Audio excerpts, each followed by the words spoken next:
하나님의 말씀은 누가복음 12장 13절에서 21절까지 말씀입니다. 한 절씩 교독하시고 마지막 21절 합독하도록 하겠습니다.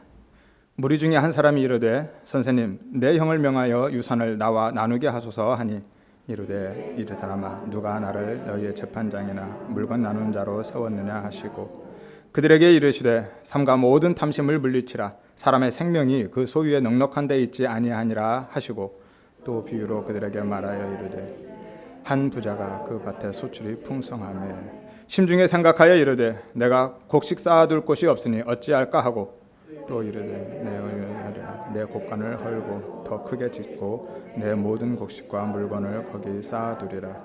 또 내가 내 영혼에게 이르되 영혼아 여러 해 쓸 물건을 많이 쌓아두었으니 평안히 쉬고 먹고 마시고 즐거워하자 하리라 하되 하나님은 이르되 어리석은 자여 오늘 밤에 내 영혼을 도로 찾으리니 그러면 내 준비한 것이 누구의 것이 되겠느냐 하셨으니 자기를 위하여 재물을 쌓아두고 하나님께 대하여 부요하지 못한 자가 이와 같으니라. 아멘. 여러분 안녕하세요. 반갑습니다. 추석 명절 잘 보내고 계시죠? 명절인데도 이렇게 예배 자리에 나오신 여러분을 주님의 이름으로 환영하고 또 축복합니다. 이 자리에 계시지 못할지라도 또 각처에서 하나님 앞에 예배자로 우리 성도님들이 나아갈 줄로 믿습니다. 하나님을 예배하는 일은 우리의 상황, 환경, 감정과 상관없이 하나님 앞에 나아가는 것이고요. 우리 성도의 본분임을 우리가 믿습니다. 여러분의 삶 가운데 우리 주님의 은혜와 평강이 가득하기를 소망합니다. 오늘 본문은 다음 주까지 2주간에 걸쳐서 말씀을 나누기로 하겠습니다. 오늘은 13절에서 15절까지의 말씀, 어떤 사람이 유산 분배를 예수님께 요청한 내용을 중심으로 말씀을 나누고요. 다음 주는 16절에서 21절까지 그 요청에 대해서 예수님께서 비유로 설명해 주고 말씀해 주시는 부분을 중심으로 나누도록 하겠습니다. 우리가 잊을만 하면 뉴스에 가끔 나오는 것들이 있습니다. 유명한 배우나 굵직한 경제인 혹은 정치인들조차도 자살하는 소식들이 들려오곤 하죠. 그들 대부분은 정말 고급 아파트에 살고 있고요. 비싼 외제차를 몰고 다니기도 합니다. 언제든지 하인처럼 부릴 수 있는 매니저도 있고 비서도 있습니다. 그리고 대부분 연말까지 그의 스케줄이 가득 차 있고요. 지금뿐만이 아니라 앞으로도 여전히 인기와 명예 그리고 권력을 누릴 수 있는 사람들입니다. 그런데 놀라운 것은 그 자살의 이유가 많은 부분에 있어서 경제적인 이유라는 것이죠.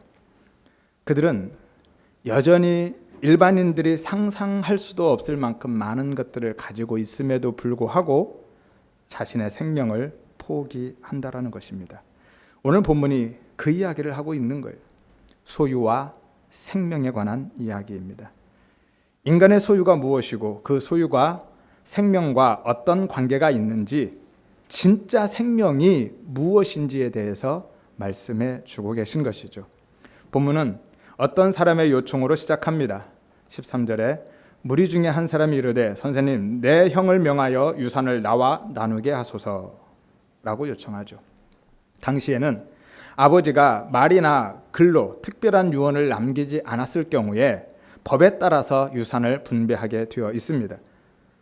장남이 다른 형제들의 2배를 받고요. 다른 형제들은 n분의 1로 나눕니다. 오늘 본문의 경우 형제가 둘이니까 형이 3분의 2를 그리고 동생이 3분의 1을 받습니다. 하지만 당시 법에 따르면 형이 동의해야만 유산을 처분해서 나누어 가질 수 있었습니다.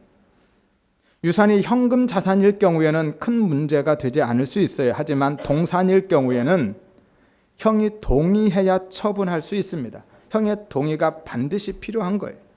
그런데 본문에서는 그 형이 어떤 이유인지 모르겠지만 그 유산을 처분하는 것에 동의하지 않고 있는 것 같아요.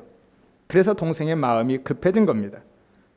그래서 예수님께 찾아와서 자기 형에게 압력을 넣어서 재산을 나누도록 해달라고 요청하고 있는 것이죠. 당시의 랍비들은요, 모세 율법에 정통한 사람들입니다. 모세 율법의 전문가들이죠. 그래서 율법과 관련된 문제들을 그들이 판단하고 결정하는 일을 주로 했습니다. 어떤 랍비들은 그러한 일들을 위해서 다른 지역에까지 옮겨 다닐 만큼 매우 적극적으로 그러한 일들을 하고 있었던 것이죠. 그런데 오늘 본문에 보면 예수님의 반응은 전혀 다릅니다. 매우 시큰둥하죠. 도와주기는커녕 오히려 그를 책망하고 있습니다. 14절을 보십시오. 이 사람아, 누가 나를 너희의 재판장이나 물건 나누는 자로 세웠느냐? 이 사람아, 주로 책망할 때나 혹은 퉁명스럽게 부를 때 사용하는 단어이죠. 그런데 그 형이 정말로 상속된 유산을 법에 따라서 분배하는 것에 동의하지 않고 있는 상황이라면 오늘 이 사람의 요구는 매우 정당한 일이고요, 정의로운 일입니다. 혹은 정의를 바로 세우는 일이기도 한 것이죠. 그래서 당시의 랍비들이 그렇게 적극적이었던 겁니다. 그런데 왜 오늘 예수님은 거절하고 계신 걸까요? 일단 들어라도 봐야 되지 않겠습니까? 그런데 왜 예수님은 그 사람의 말을 이런 지하에 그리고 매몰차게 거절하고 심지어 책망하고 있느냐는 것이죠. 왜냐하면 두 가지 이유 때문입니다. 14절에 보면 누가 나를 너희의 재판장이나 물건 나누는 자로 세웠느냐라고 하죠. 이 재판장은 중재자를 의미합니다. 그러니까 예수님은 이 땅에 중재자로 오신 것이 맞긴 한데 다른 사람과 다른 사람, 사람과 사람의 중재자로 오신 것이 아니라 하나님과 사람의 중재자로 오셨기 때문에 그 사람의 요구를 거절하고 계신 것이고요. 그리고 그가 요구하고 있는 것이 생명이 아닌 탐심에서 비롯된 소유에 있기 때문에 책망하고 계신 겁니다. 15절을 보십시오. 삼가 모든 탐심을 물리쳐라. 사람의 생명이 그 소유에 넉넉한 데 있지 않다라고 말씀하고 계시잖아요. 그러면 탐심이 무엇인지를 우리가 알아야 되겠죠. 탐심이 무엇일까요? 그 탐심이란 것이 무엇이기에 오늘 예수님은 정당한 혹은 정의로운 요구를 하고 있음에도 불구하고 그 사람에게 뜬금없이 그를 탐심 있는 자로 규정하시면서 모든 탐심을, 모든 종류의 혹은 모든 유형의 탐심을 물리쳐라 라고 책망하고 계신 걸까요? 그리고 나아가서 그것을 생명에까지 연결시키고 있느냐는 것입니다. 그 사람이 언제 살려달라고 했나요? 그냥 단순히 좀 도와달라고 한 것인데, 돈을 좀 받아달라고 한 것인데 예수님은 그것을 생명으로 연결시키며 끌고 가고 있다는 것이죠. 도대체 탐심이란 무엇일까요? 사전적 의미는 욕심이죠. 조금 더 가지려는 욕심, 그것을 탐심이라고 합니다. 그런데 성경적 의미는 그렇게 간단하지가 않아요. 성경에서는 그 탐심을 옛사람이다, 혹은 죄다, 혹은 우상숭배다 라고까지 말씀하고 있기 때문이죠. 에베소서 4장 22절에 보면 너희의 유혹의 욕심을 따라, 이 욕심이 곧 오늘 본문에 이야기하고는 탐심입니다. 동일한 단어예요. 구습을 따르는 옛사람을 벗어버려라. 그 탐심이 뭐라고요? 옛사람이라는 것이죠. 골로새 3장 5절에 땅에 있는 지체를 죽여라. 곧 음란과 부정과 사욕과 악한 정욕과 탐심이니 탐심은 무엇이라고요? 우상숭배다. 탐심이 우상숭배다라고 말씀하죠. 야고보서 1장 14절 15절에 오직 각 사람이 시험을 받는 것은 자기 욕심에 끌려 미혹됨. 이 욕심이 탐심입니다. 동일한 단어예요. 욕심이 잉태한 즉 무엇을 낳아요? 죄를 낳는다. 욕심이 죄로 이어진다라는 것이죠. 그리고 그것이 장성하면 사망을 낳게 되는 것입니다. 따라서 성경에서 말씀하고 있는 탐심이라는 것은 단순히 혹은 피상적으로 남의 것을 탐내는 마음, 더 가지고자 하는 그러한 욕심이 아니라는 것이죠. 이 탐심은 본질적인 겁니다. 현실 속에 내게 주어진 것에 만족하지 못하는 그 마음, 그 욕심, 첫째 아담 속에 살고 있는 인간들의 죄성을 이야기하는 것이 이 탐심이라는 것이죠. 사실 모든 인간은요, 오늘의 나, 현실 속의 나에 만족하지 못합니다. 그리고 내일의 나, 미래에 되고 싶은 나를 위해서 살아가는 것이 우리입니다. 그리고 그 마음은 결코 만족함이 없는 거예요. 아니, 만족을 모릅니다. 왜냐하면 모든 인간은 다 하나님을 떠나서 공중권세 잡은 자, 곧 사탄의 영향력 아래에 있기 때문이고 그 탐심의 자리가 바로 하나님이 빠져나간 자리이기 때문인 것이죠. 그래서 만족함이 없는 거예요. 그래서 무엇으로도 채워지지 않는 것이고요, 채울 수도 없는 것입니다. 에베소서 2장 3절을 보십시오. 전에 우리도 다 그 가운데, 그는 바로 그 앞절에 보면 공중권세 잡은 자, 곧 사탄임을 알 수 있죠. 그 사탄 가운데서 우리의 육체의 욕심을 따라 지냈다. 그 욕심이 곧 오늘 본문의 탐심이라는 단어입니다. 육체와 마음에 원하는 것, 그 욕심, 탐심을 가지고 다른 이들과 같이 본질상 진노의 자녀였다라고 말씀하고 계신 것이죠. 요즘 주식시장이 아주 좋지 않죠, 분위기가. 그 주식이나 가상화폐, 코인 때문에 손실을 많이 볼 뿐만이 아니라 자살하는 사람들도 참 많습니다. 20대들조차도 그렇게 투자하고 그것 때문에 힘겨워하고 심지어는 자살하는 사람들이 많이 늘어나고 있죠. 일전에 미국의 한 기업가는요, 자신의 그 주식 평가액이 3천만 불, 그러니까 지금 우리 돈으로 약 400억 정도 되겠죠. 그 3천만 불까지 내려가자 나는 망했다라고 유서를 써놓고 자살해 버렸습니다. 모든 인간은요, 그렇게 현실 속에 나에 만족하지 못하고 미래에 되고 싶은 나를 위해서 살아갑니다. 자신의 현실이 아무리 풍요롭다 할지라도 그 자리에 하나님이 혹은 하나님의 은혜가 채워지지 않으면 그 전에는 결코 만족이란 없는 것이죠. 99개를 가져도 내게 있는 그 99으로 인하여서 만족하고 감사하며 살아가는 것이 아니라 없는 딱 하나, 그 하나 때문에 불안해하고 불행해하면서 굳이 그 100개를 채우고자 하며 달려가는 게 바로 우리의 인생이라는 것이죠. 그런데 놀랍게도 성경은 그렇게 되고 싶은 나, 내일의 나, 미래의 나를 위해서 현실과 이상 사이의 그 갭을 메우기 위해서 그렇게 부지런히 노력하고 시도하고 달려가고 있는 그 삶을 참 성실한 삶이다 라고 칭찬하지 않는다라는 거예요. 참 부지런하게 사는구나, 열심히 산다라고 칭찬하지 않고 그게 탐심이다, 그게 죄다 라고 심각하게 경고하고 있다라는 거예요. 디모데전서 6장 7절에서 10절에 보면 우리가 세상에서 아무것도 가지고 온 것이 없으며 또한 아무것도 가지고 가지 못한다라고 말씀하죠. 공술의 공수거를 말씀합니다. 그리고 나서 우리가 먹을 것과 입을 것이 있은즉 족한 줄로 알아라. 부하려 하는 자들은 시험과 올무와, 이 올무는 덫과 함정입니다. 부하려고 하면, 욕심내면 덫과 함정에 빠지고 여러 가지 어리석고 해로운 욕심, 이게 탐심이죠. 이 욕심에 떨어진다, 그 탐심에 떨어져서 곧 파멸과 멸망에 빠진다라고 말씀합니다. 멸망은 파괴와 죽음을 의미하죠. 그것 때문에 죽는다라는 거예요. 돈을 사랑하는 것, 그 탐심, 돈을 탐하는 그 마음 때문이 그것이 일만하게 뿌리이고 그것 때문에 그것을 탐내는 마음으로 미혹을 받아서 믿음에서 떠나게 된다. 이 떠나다라는 게 길을 잃어버리다, 타락하다라는 것이죠. 성도가 믿음을 잃어버리고 진짜 바로 가야 할 길을 잃어버리고 타락하고 방황하는 것은 이것 때문이다, 그 욕심, 탐심 때문이다 라고 말씀합니다. 그리고 한 걸음 더 나아가서 많은 근심으로, 그렇게 길을 잃고 잘 먹고 잘 살고 평안하게 사는 것이 아니라 많은 근심, 단순한 걱정이 아니라 이것은 지나친 슬픔과 고통과 비탄을 의미하죠. 그 많은 근심이 자기를 찌른다라고 합니다. 바늘로 찌르듯이 이렇게 삶의 일부분을 그냥 콕 찌르는 게 아니라 원래 의미가 관통하다, 꿰뚫다라는 의미예요. 그러니까 탐심을 갖고 살아가면 믿음에서 떠나갈 뿐만이 아니라 정말 극단적인 고통과 슬픔이, 비탄이 그 삶 전체를 꿰뚫고 지나간다, 관통한다라는 거예요. 그래서 오늘 예수님이 그 탐심, 그 소유욕을 생명과 연관시켜서 말씀하고 계신 것이죠. 그 사람이 예수님께 요청한 그 일이 아무리 필요한 일이고 정당한 일이라 할지라도 그것이 생명과 무관한 일이라면 그게 바로 탐심이고 죄이고 우상숭배다라고 말씀하고 계신 거예요. 그러면 생명이 무엇일까요? 생명이 무엇인지를 알아야 왜 탐심이 우상숭배라고 하는지를 알 수 있죠. 조금 어려운 이야기일 수 있는데요, 잘 들어보시기를 바랍니다. 요한복음 14장 6절에 예수께서 이르시되 내가 곧 길이요 진리요 생명이니 나로 말미암지 않고는 아버지께 올 자가 없다라고 말씀하시죠. 생명, 원어적 의미가 살아있는 상태, 곧 산자를 의미합니다. 예수님께서 내가 산자다, 내가 살아있는 존재다 라고 말씀하시죠.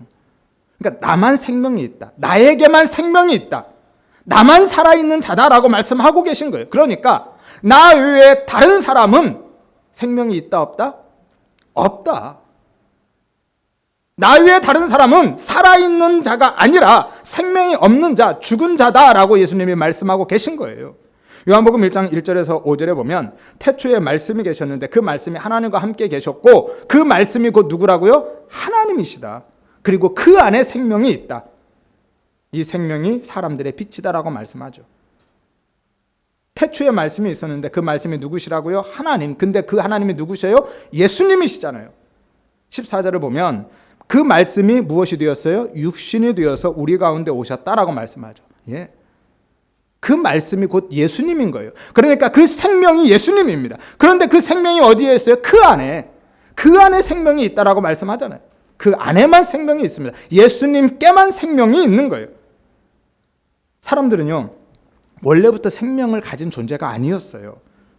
사람이 처음부터 생명을 소유한 존재가 아니라 세상이 창조되기 전에 예수라는 생명이 먼저 있었고 그 예수의 생명에 의해서 사람이 창조된 것입니다. 사람은 원래 생명이 없는 흙, 죽은 흙, 티끌, 먼지였는데 하나님의 생명, 그 예수의 생명이 그 사람에게 부어져서 그가 살아있는 존재, 생령 혹은 생명이 된 거예요. 그런데 인간이 타락함으로 해서 그 생명을 잃어버린 겁니다. 그 생명과 단절되었어요. 그래서 죽음이 찾아온 것이고 그래서 사람이 다시 죽은 존재가 된 거예요. 죽은 흙이 된 겁니다. 처음에 하나님이 빚어 만들었던 그 생기가 들어가기 전에 그 상태,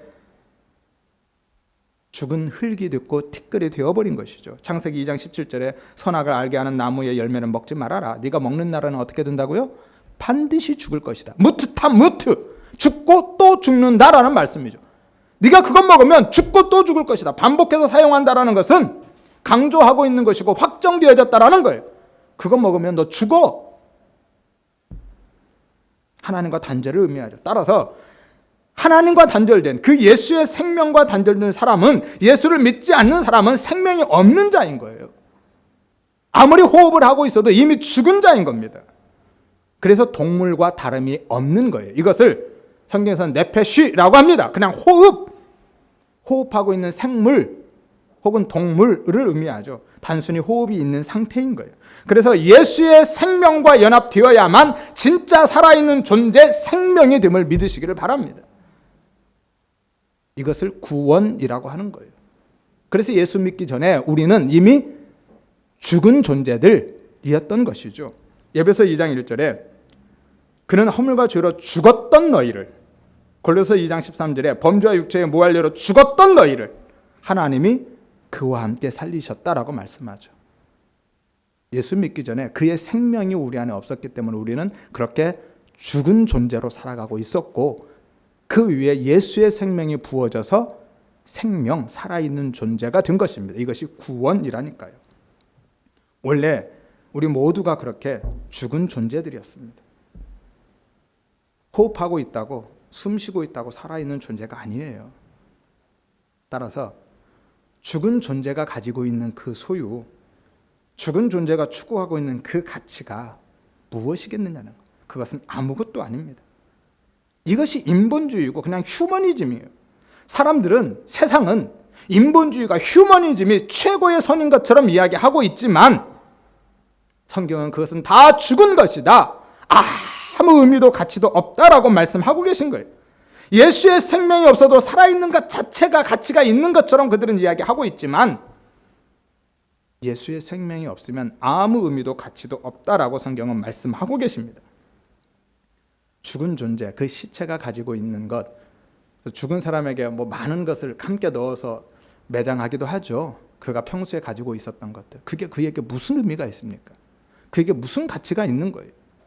의미와 가치가 있으려면 살아있는 사람에게나 있는 겁니다. 예수의 생명이 없는 사람에게는 아무리 많은 것을 소유하고 있고 아무리 많은 것을 가지고 있고 추구하며 산다 할지라도 그것은 어떤 의미도 가치도 없다고 말씀하고 계신 거예요. 그래서 성경은 예수를 믿지 않는 사람, 예수의 생명이 없는 사람을 죽은 자라고 하는 것이고 예수를 믿는 사람, 그 생명이 부어진 사람에게는 산 자라고 하는 것이고 그리고 그 산자가 가지고 있는 그 소유만, 그가 추구하며 살고 있는 그것만 가치가 있다, 의미가 있다라고 인정해 주는 겁니다. 그래서 가나안 전쟁 때 하나님께서 헤렘 전쟁을 선포하고 계신 거예요. 여러분, 헤렘 전쟁이 뭔지 아세요? 남녀노소, 심지어는 어린아이 뿐만이 아니라 임산부, 짐승들까지 다 죽이도록 명령하신 것이 헬렘 전쟁입니다. 인간의 윤리와 도덕, 가치로는 도저히 이해할 수도 납득할 수도 수용할 수도 없는 거잖아요. 완전한 전쟁 범죄잖아요. 어떻게 이럴 수가 있습니까? 그런데 이미 그들은 죽은 존재이기 때문에 그런 것입니다. 여호수아 6장 21절에 그 성 안에 있는 모든 것을 온전히 바치되 남녀노소 소와 양과 나귀를 칼로 멸했다라고 말씀하고 있죠. 그래서 오늘 예수님이 인간의 탐심, 그 소유욕을 생명과 연관시키고 계신 거예요. 인간 편에서 볼 때는 아무리 필요한 일이고 아무리 정당하고 심지어 의로운 일이라 할지라도 그것이 생명과 무관한 일이라면 그 어떤 의미도 가치도 없고 죽은 자들이 부리고 있는 그 탐심에 불과하다라고 말씀하고 계신 것이죠. 예수의 생명을 떠나서 오직 나의 필요, 나의 유익, 나의 가치를 위해서 내 위상과 자랑을 위해서 끊임없이 추구하고 있는 그 탐심, 그것이 그래서 우상숭배가 되는 것입니다. 오늘 예수님께서는 자신의 유산의 분배를 요청하고 있는 그 사람에게, 그리고 그 앞에 있는 모든 무리들에게 그 말씀을 하고 계신 거예요. 소유가 먼저가 아니다. 그게 중요한 게 아니다. 너는 지금 네 소유를 찾고 싶어 하지만 네가 지금 진짜 생명인 내 앞에 나온 이상 그 소유 구하지 말고 그 생명을 구해라. 이게 너에게 가장 의미가 있고 가장 중요하고 시급한 일이다 라고 말씀하고 계신 거예요. 여러분, 우상숭배가 무엇입니까?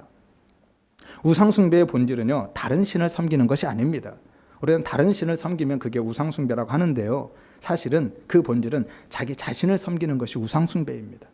왜 다른 신을 섬깁니까? 그것도 역시 자신을 위해서 섬기는 거예요. 자신을 위한 일환일 뿐입니다. 내 나라, 나의 왕국을 건설하기 위해서 다른 신의 힘이 필요한 것이고 그 힘을 이용하는 것이 바로 다른 신, 다른 종교를 믿는 것인 거예요. 그게 우상숭배인 겁니다. 결국은 나를 섬기는 거예요. 나를 위해서 하는 겁니다. 빌립보서 3장 18절에 19절에 여러 사람들이 그리스도의 십자가의 원수로 행하였다. 그들의 신은 뭐라고요? 배다, 자신이다라는 거예요. 그들의 신은 자기 자신인 겁니다. 그리고 그들의 마침은 멸망이다라고 말씀하고 계시죠. 따라서 하나님을 알지 못하는 예수의 생명이 없는 사람들의 모든 행위가 바로 그 탐심의 발로이고 곧 우상숭배라고 하는 것이죠. 그리고 그 탐심은 하나님의 은혜, 그 예수의 생명이 채워지기 전에는 만족이 없습니다. 성도도 예외가 아니에요. 우리도 하나님의 은혜로 채워지기 전에는 여전히 만족함이 없습니다. 우리의 그 탐심을 버릴 수가 없어요. 자신을 섬기기 위해서 하나님의 힘을, 그리고 우리의 종교적인 행위들, 신앙적인 그 행위들까지도 이용하는 것이 바로 우리거든요. 이것이 우상숭배입니다. 그것은 신앙이 아니에요. 아무리 종교적 행위를 많이 내어놓는다 할지라도 그것이 나 자신을 위한 거라면, 오직 나를 위한 거라면, 나의 소유와 나의 인기와 나의 명예와 나의 평판, 나의 영광을 위한 것이라면 그것은 신앙이 아니라 우상숭배라니까요. 그래서 오늘 예수님께서 바리새인들에게 그렇게 뭐라고 하고 계신 겁니다. 결국 그들은 그들을 위해서 그 일들을 행했기 때문에, 율법을 지킴도 종교적인 모든 행위를 내어놓는 것도 전부 다 자신을 위한 것이었기 때문에 그들의 신앙을 인정하지 않고 계신 것이죠.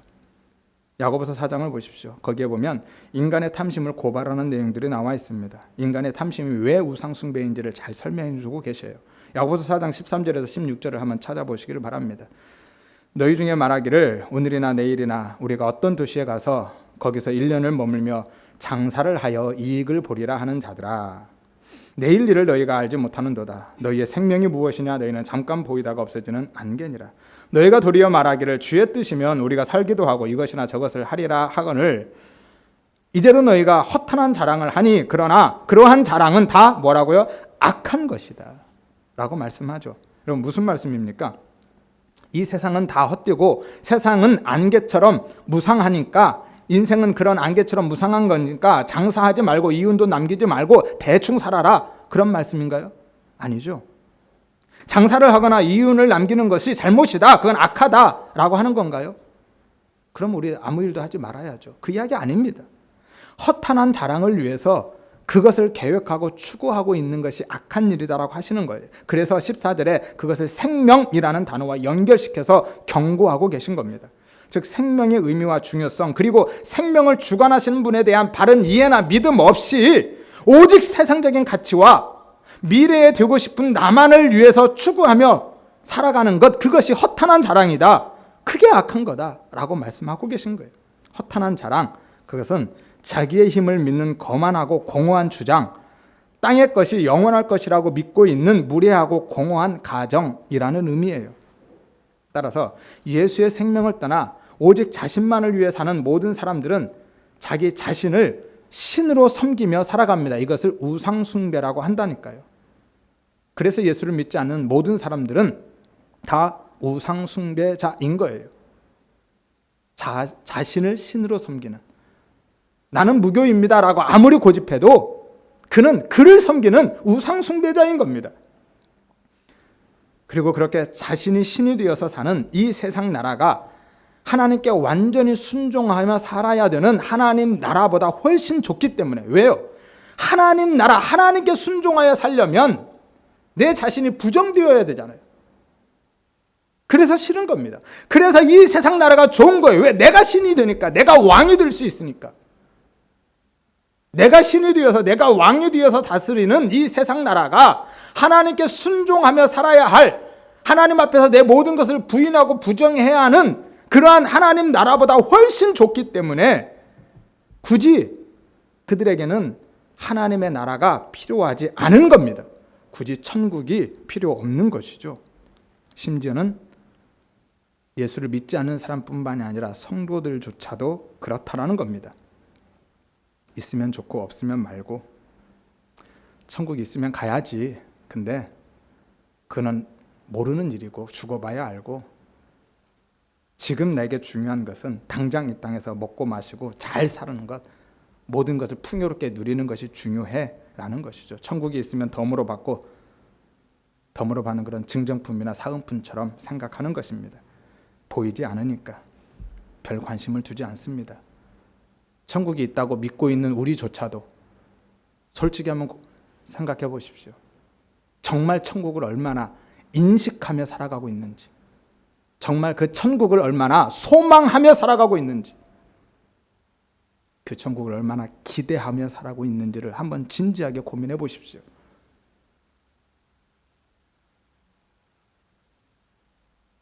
우리는요, 성도의 삶은 미래에 되고 싶은 나를 위해서 사는 것이 아니라 주의 뜻을 위해서 사는 것임을 믿으시기를 바랍니다. 야고보서 4장 아까 보았잖아요. 주의 뜻이면 우리가 살기도 하고 죽기도 할 것이다. 주의 뜻을 위해서 사는 거예요. 주의 뜻이면 우리가 살기도 하고 이것저것을 하리라 하거늘, 인생은요, 피조물은 원래 그렇게 사는 겁니다. 주의 뜻대로, 그 창조주 하나님의 뜻대로 그 뜻을 위해서 사는 것이 우리의 인생, 피조물의 원래 목적인 거예요. 하나님이 살라 하면 사는 것이고요, 죽으라 하면 죽는 것입니다. 하나님이 해라 하면 하는 것이고 하지 말라 하면 안 하는 거예요. 그게 우리의 피조물의 위치입니다. 그렇게 하나님의 뜻을 잘 분별해서 하나님이 살라고 하는 대로 순종하며 사는 것, 그것이 성도의 삶인 것이죠. 하나님의 뜻과 무관하게 내 뜻과 계획을 세워놓고 그리로만 달려가는 삶은 안 된다라는 거죠. 그것이 아담 안에서 선악과를 먹은 인간들의 허탄한 자기 자랑이고 곧 우상 숭배인 겁니다. 모든 판단과 결정은 하나님이 하시는 거예요. 창조주가 하시는 겁니다. 그리고 피조물인 우리는 하나님의 그 판단과 결정을 그대로 받아서 순종하면서 사는 존재들인 것이죠. 그런데 성도들조차도 그 하나님의 판단과 결정을 기다리지 않고, 그 하나님께 그 판단과 결정을 맡겨드리지 않고 내가 판단하고 내가 결정해서 하나님 앞에 결제를 올려드리고, 하나님은 여기다 사인만 하고 결제만 해주시고, 그리고 결제된 그 내용을 하나님의 힘으로 지원해달라고만 우리는 요청하고 있다는 것이죠. 그것이 진짜 하나님을 위해서, 하나님의 뜻을 위해서, 하나님의 영광을 위해서 하는 것이 아니고, 나의 지금 당장의 필요와 유익을 위해서, 내 이름을 위해서, 내 평판을 위해서, 내 가치 챙기기 위해서 하고 있는 것이라면 그것이 신앙이 아니라 그것이 우상숭배다라고 말씀하는 겁니다. 성도의 삶은요, 그 우상, 그 나라는 나라, 그 우상이 깨어지는 삶인 거예요. 그래서 우리는 그 삶을 살아야 되는 것이고 또 살게 되어 있는 겁니다. 왜냐하면 하나님이 그렇게 하실 거니까. 하나님이 성도는 그 우상을 깨뜨려가는 삶을 깨뜨려 가시며 우상 숭배의 삶이 깨지게 만드는 삶을 살아내게 하신다니까요. 하나님이 그렇게 깨트려 가십니다. 그래서 17절에 그러므로 사람이 선을 행할 줄 알고도 행하지 않으면 죄다라고 말씀하고 계신 거예요. 착하게 살지 않으면 죄다라고 하시는 것이 아니라 그 선은 우리의 윤리적 도덕적 착함이 아니라 하나님의 뜻대로 사는 삶이라니까요. 그 선을 행하지 않으면 죄다라고 하는 거예요. 왜요? 성도는 이미 성령을 받았기 때문에 그 선이 하나님의 뜻이 무엇인지 아는 자가 되었거든요. 그래서 알면서도 행하지 않으면 죄다라고 하는 것입니다. 그럼에도 불구하고 여전히 우리는 미래에 되고 싶은 나만을 위해서 살아간다면 그게 죄가 되는 것이고, 그게 탐심이고, 그게 우상숭배다라는 것이죠. 그래서 예수님께서 이해를 돕기 위해서 비유로 말씀하고 있는 이 부자가 오직 자기밖에 모르는 사람으로 등장하는 거예요. 이 부자도, 비유 속의 부자도 유대인이거든요. 하나님을 아는 사람입니다. 그런데도 그가 하나님에게는 관심이 없고 생명에는 관심이 없고 오직 자기밖에 모르는 사람으로 등장한다니까요. 17절에서 19절을 보십시오. 내가 곡식을 쌓아둘 곳이 없으니 내가 이렇게 하리라. 내 곡간을 열고 더 크게 짓고 내 모든 곡식과 내 물건을 거기 쌓아두리라. 본문에는 내가 없지만 원어는 있습니다. 내 물건을 거기 쌓아두리라. 내가 내 영혼에게 이르되 평안히 쉬고 먹고 마시고 즐거워하자. 여러분, 제일 많이 반복되고 있는 단어가 뭐예요? 나잖아요. 나. 그 부자는 나밖에 없습니다. 내가 내 곡식을, 내 곡간에, 내 물건을, 내 영혼을, 자기밖에 없어요. 오늘은 이 본문을 중심으로 하지 않기 때문에 다음 주에 조금 더 말씀을 나누도록 하겠습니다. 아무튼 그래서 하나님이 그 부자를 향해서 어리석은 자라고 하시면서 생명과 죽음의 이야기를 하고 계신 겁니다. 20절을 보십시오. 하나님은 이르시되 어리석은 자여 오늘 밤에 내 영혼을 도로 찾으리니 그러면 네가 준비한 것 누구 것이 되겠느냐라는 거예요. 즉 인간에게 있어서 가장 중요한 것은 생명인데 그 생명은 네가 갖고 있는 그 돈, 그 소유로 살 수 있는 게 아니다라고 말씀하고 계시고 지적하고 계신 거예요. 곡간에 쌓아놓은 그 곡식, 그 물건, 그 돈에는 생명이 없다. 그것으로는 생명을 살 수 없다라고 말씀하고 계신 거예요. 그러니까 그 유산, 그 소유를 구하지 말고 생명 구해라. 참 생명인 내가 여기 있지 않느냐. 지금 네가 내 앞에 나왔잖아. 근데 내 앞에 와서 그 소유를 구해? 내 앞에 왔으면 생명을 구해야지. 주님이 그렇게 말씀하고 계신 겁니다. 그럼에도 불구하고 어리석은 인간들은 이 세상의 힘과 가치를 모으고 또 모으고 모으면 그것이 진짜 생명이 되는 것처럼 착각하고 살아간다니까요. 진짜 착각입니다. 절대로 그것은 생명이 되지 않아요. 에이, 목사님 무슨 말씀을. 누가 그래요? 그게 생명이 있다고. 저는 그렇게 생각 안 해요. 그 생명 아닌 거 다 알죠. 그거 다 소용없는 거 알아요 라고 말씀하는 분도 계시겠지만 아닙니다. 다 그러고 살아요. 말은 아니라고 하죠. 머리로는 아니라는 걸 알죠. 하지만 실제의 삶은 그걸 생명처럼 여기고, 아니 생명의로 여기고 산다니까요. 마치 돈보다 건강이 중요하고 가족이 중요하다고 하죠. 그래서 건강을 위해서 혹은 가족을 위해서 돈을 번다고 합니다. 그런데 실제를 한번 보십시오. 돈을 위해서 건강을, 가족을 희생시키잖아요. 그래서 가족끼리도 싸우고 소송하고 심지어는 칼부림도 하잖아요. 뭐 때문에요? 그 소유 때문에. 왜요? 그게 생명처럼 여겨지니까. 여러분은 언제 살맛이 나십니까? 언제 살맛나요? 질문을 좀 바꿔볼까요? 언제 살고 싶은 마음이 없어집니까? 언제 정말 죽고 싶어지는가요? 세상의 힘이, 이 힘은 소유를 의미합니다. 단순히 돈이 아니라 돈을 포함한 건강, 인기, 혹은 명예나 지식, 뭐 많은 것들이 되겠죠. 자식도 그렇고요. 그 세상의 힘이 내게서 끊어져 나가면, 그것을 잃어버리면, 그것이 바닥을 치고 나면 그때 죽고 싶은 마음이 들지 않나요? 그 세상의 힘이, 그 소유가 점점 많아지면 살맛 나지 않나요? 아무리 손살을 쳐도요, 우리는 결국 내가 소유한 그 힘의 많고 적음에 따라서 살아갈 힘이 솟아나기도 하고, 삶의 의욕을 상실하고 금방 죽을 것 같은 비명을 지르기도 하고, 정말 죽고 싶은 마음에 사로잡기도 하고, 진짜 죽기도 하는 겁니다. 그래서 3천만 불이나 남아있음에도 불구하고 자살한 사람처럼 객관적으로 볼 때는 여전히 많은 것을 소유하고 있음에도 불구하고 그 상실감과 불안, 염려를 못 이기고 죽는 거예요. 특히 건강을 잃어버리면 그렇죠. 돈도 그렇지만 건강도 그렇습니다. 그런 말이 있죠. 돈을 잃으면 조금 잃은 것이고, 명예를 잃으면 많이 잃은 것이고, 건강을 잃으면 다 잃은 것이다. 예. 건강을 잃어버리면 더욱 그렇습니다. 아무리 많은 것이 산더미처럼 쌓여 있어도요, 통장에 수십억 아니 수백억이 쌓여 있어도 건강 잃어버리면 이제 끝났다라고 낙심하고 상심 가운데 빠지는 거예요.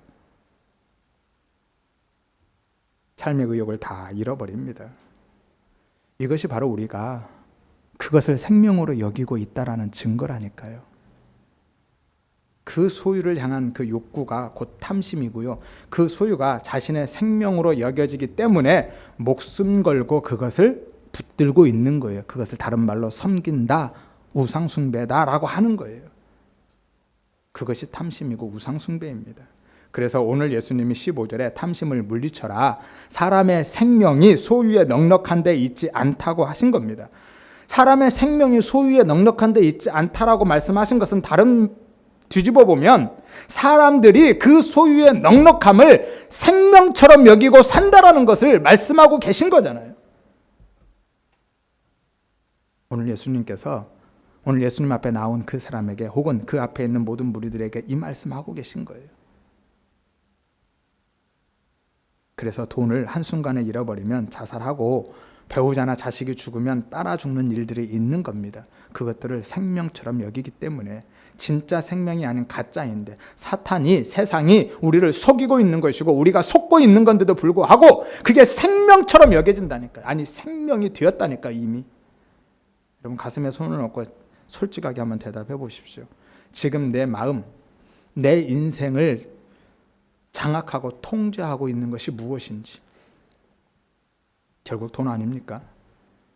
꼭 현금이 아니래도 세상의 모든 힘 그리고 소유를 통칭하는 것으로서의 돈, 사람마다 다를 수 있겠죠. 아까 말씀드린 대로 어떤 사람에게는 건강, 누구에게는 명예, 권력, 자식이나 혹은 이성, 외모도 될 수 있고 인기도 될 수 있고요. 지식도 될 수 있겠죠. 아무튼 그 모든 소유, 결국 그것이 내 마음 혹은 내 삶을 장악하고 통제하고 있지 않느냐라는 거예요. 아무리 아니라 해도요. 모든 사람은 다 그것에 끌려다니게 되어 있습니다. 단 한 사람도 예외가 없습니다. 물론 성도들도 마찬가지죠.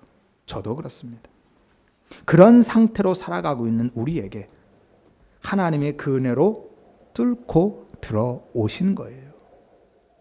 그래서 내가 의지하고 있는, 내가 붙들고 생명처럼 여기고 있는 그 힘, 그 소유를 하나씩 끊어내시는 겁니다. 그리고 예수의 생명으로 채우셔서 그 예수의 생명에 의해 장악되고 통제되는 삶을 살아가게 하시는 것이죠. 이것을 성화라고 하는 겁니다. 그러니까 성화의 삶은 세상적인 윤리와 도덕, 율법을 철저하게 잘 지켜내는 삶이 아니라 세상에 가 있던, 세상의 그 힘, 그 소유에 가 있던 내 마음이 하나씩 끊어지고 거두어지고 비워져서 예수님께 빼앗기는 진짜 생명이신 예수님께 옮겨가는 것, 그것이 성화라니까요. 그래서 예수가 내 삶의 전부가 되고 예수가 내 생명이 되는 것입니다. 그때 우리가 진짜 만족, 진짜 행복, 진짜 천국과 영생을 누리며 살아갈 수 있는 것이죠. 그러면 우리가 그토록 추구하며 사는 성도로서, 신앙인으로서 정말 그렇게 살아야 된다고 하는 그 성화, 윤리와 도덕, 율법, 그것들은 저절로 따라온다니까요. 이게 진짜 성화입니다. 그렇지 않으면 아무리 그것들을 행함으로써 윤리와 도덕과 율법을 잘 지켜낸다 할지라도 그것 통해서 바리새인들처럼 내 인기와 명예와 평판과 영광을 챙기려 하고 있다라면 그거는 아무리 잘 지켜도 성화의 삶이 아니라니까요. 그냥 외식일 뿐입니다. 그리고 그것은 죄인 것이고 악인 것이에요. 하나님의 은혜 없이도 얼마든지 그렇게 할 수 있거든요. 나를 위해서. 내가 이 정도 하면 사람들이 나를 알아주겠지. 나를 인정해 주겠지. 내가 높아지겠지. 그렇게 내 가치와 내 영광과 평판을 챙기려 하는, 그래서 그것 때문에 겉으로만 지키는 척하는 것, 그게 외식이고 그거는 진짜 경건이 아니라 그냥 껍데기입니다. 경건의 모양만 있는 거예요. 그런데 그 은혜가 내 안에 뚫고 들어와서 그 은혜로 예수가 내 전부가 되고 그 예수가 내 생명이 되어지면 그 다음에는 그것들이 저절로 따라온다니까요. 내가 하려고 하는 게 아니라 내 안에 계신 주님이, 그 성령님이 그렇게 할 수 있게 해주신다니까요. 그래서 진짜 성화의 삶을 살아갈 수 있게 하시는 거예요. 우리 주님 안에서 진심으로 사랑하는 우리 성도님 여러분, 예수 안에만 생명이 있음을 믿으시기를 바랍니다. 예수님만 영원한 생명임을 믿으시기를 바랍니다. 그래서 세상의 힘, 그 돈, 그 소유가 아닌 오직 예수로만 살 맛을 느끼시기를 바랍니다. 예수로만 행복해지셔야만 하는 거예요. 그리고 그 은혜로 진짜 살맛 나는 인생, 살맛 나는 세상, 진짜 행복한 삶, 그리고 진짜 거룩하고 의롭고 경건한 그리스도인의 삶을 살아가시기를 주의 이름으로 축원드립니다.